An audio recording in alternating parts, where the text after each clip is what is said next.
विरह बड़ी सुंदर चीज होती है। क्यों? क्योंकि विरह में गोपी कहती थी जब कृष्ण था तो एक अकेला कृष्ण दिखता था, पर जब कृष्ण नहीं है तो अब पत्ते पत्ते में हमें कृष्ण नजर आता है। हमारे ब्रज में कहते हैं, श्री एक विदग्ध माधव नाम का नाटक है, उसमें लिखा हुआ है कि ठाकुर जी जब ब्रज छोड़ करके गए तो ब्रज के बाहर द्वार पर वृषभान जी ने कुछ सैनिक खड़े किए। क्यों? भैया कोई इस ब्रज में आए तो पहले से सावधान कर देना, कृष्ण ना बोले, क्योंकि अगर श्री राधा रानी ने कृष्ण नाम सुना तो कृष्ण नाम सुन करके वो मूर्छित हो जाएगी, बेहोश हो जाएगी। अजी गोपियाँ बरसाना में रहती, राधा रानी बरसाना में रहती, ठाकुर जी नंदगांव में रहते, नंदगांव में हवा चलती और कृष्ण के पीताम्बर को छू करके जब वो हवा बरसाने में प्रवेश करती और उसी हवा को जब वो हवा वो वायु श्री किशोरी जी को छूती तो उस हवा को छूने भर से ही कृष्ण की सुगंध से श्री किशोरी जी मूर्छित हो जाती थी, बेहोश हो जाती थी। प्रेम तत्व इतना सूक्ष्म है कि प्रियतम का सुगंधी भी, खुशबू भी पहचान में आ जाती है और लगता है कि प्रियतम आए हैं। ठाकुर जी ने भी जब उद्धव जी को ब्रज भेजा ना तो अपने गले की माला भेजी। क्यों?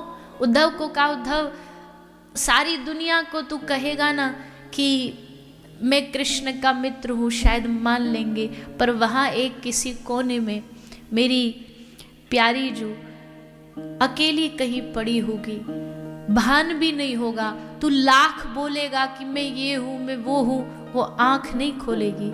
लेकिन जब मेरी गले की पड़ी इस माला की सुगंधी उसकी नासिका में जाएगी तब उनकी मूर्छा दूर होगी, तब उनको होश आएगा। ऐसी विरह अवस्था श्री ठाकुर जी ने प्रदान करी है किशोरी जी को, ब्रज की गोपियों को। और भैया ये विरह अवस्था ऐसा मत समझिए कि भगवान ने कोई अन्याय किया है ब्रज की गोपियों के साथ, राधा रानी के साथ। ये अन्याय नहीं है। विरह तो बड़े बड़े तपों के बाद किसी जीव को प्राप्त होता है। हमारे महापुरुष जितने प्रेमी हुए ना, उन्होंने भगवान से विरह मांगा है, मिलन नहीं मांगा है। भोरी सखी कहती है कि ऐसी कृपा कर दो हे किशोरी जी, वृंदावन के तट पर, यमुना के तट पर पड़े पड़े हम हा राधा हे श्याम सुंदर कहते कहते बस आपको पुकारते रहे, आपको बुलाते रहे। मिलन नहीं चाहिए, आपसे दूरी चाहिए, विरह चाहिए, और विरह में आपकी याद चाहिए, व्याकुलता चाहिए, तड़प चाहिए, ताकि उस विरह में हम आपको पुकारें, हम आपको बुलाएं। कोई बच्चा अपनी माँ को खूब बोल रहा हो, मम्मी मम्मी, अरे सुनो ना सुनो ना, उसकी माँ अनदेखा कर देती है। लेकिन जब वही बच्चा एकदम चीख करके जोर से बोलता माँ माँ रोता हुआ, तो माँ सारा काम छोड़ के आ जाती है कि क्या हो गया, ऐसा कौन सा कष्ट आ गया, कहीं लग तो नहीं गई, कुछ हो तो नहीं गया। वैसे ही हम रोज बुलाएं प्रभु को, श्री किशोरी जी को, शायद अनदेखा कर दें, लेकिन जब रोते हुए दोनों हाथ उठा के श्री राधे जब जीव बुलाता है, चीखता है, तब बिना किसी देरी के किए हुए, दौड़ते हुए, भागते हुए, सुनकर के पुकार, तजु घनश्याम झटपट दौड़ती, सुनकर करुण पुकार, किशोरी मेरी करुणा की भंडार। जब कोई जीव किशोरी जी को बुलाता है तो तजु घनश्याम, साक्षात भगवान को भी छोड़ के दौड़ आती है। झटपट धावती, सुन के करुण पुकार, किशोरी करुणा की भंडार। इस दुनिया में अगर कोई करुणा का स्वरूप है तो एकमात्र श्री किशोरी जी हैं। नख से लेके शिख तक, जो बनी ही करुणा से है, जो बनी ही प्रेम से है, जिनके रोम रोम से करुणा बहती है,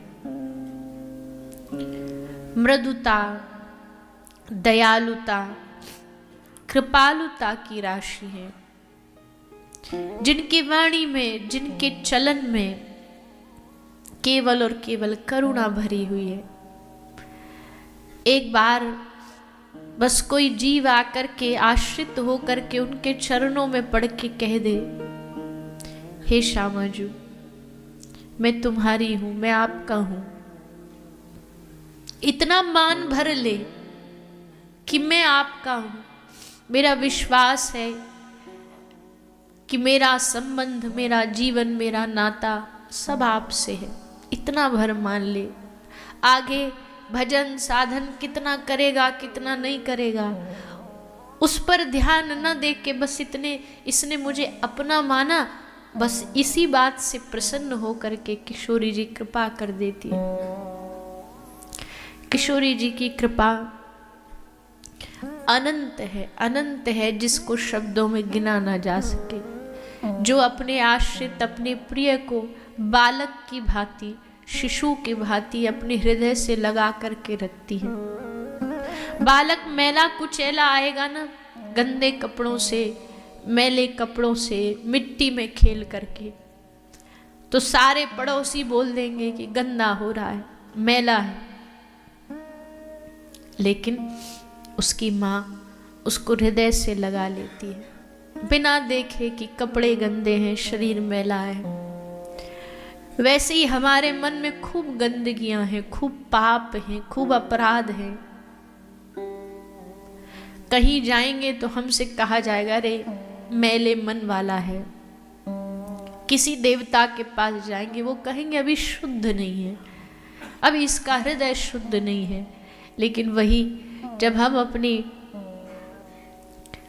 श्री किशोरी जी के शरणों में बैठते हैं, माँ के स्वभाव से, बिना देखे, बिना समझे क्या है इसका मन, कैसा है इसका मन, ये सब अनदेखा करके किशोरी जी हमें अपना बना लेती है, स्वीकार कर लेती है।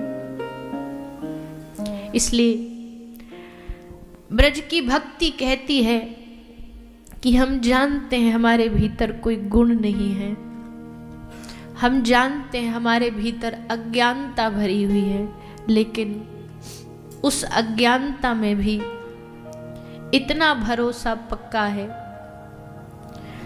भले संसार के रंगों को देख करके कभी ये मन भले भटक जाता हो, पर अंत में हे किशोरी जी लौट करके तो यह आप ही के पास आएगा। बहुत पाप करता है ये मन, बहुत अपराध करता है ये मन,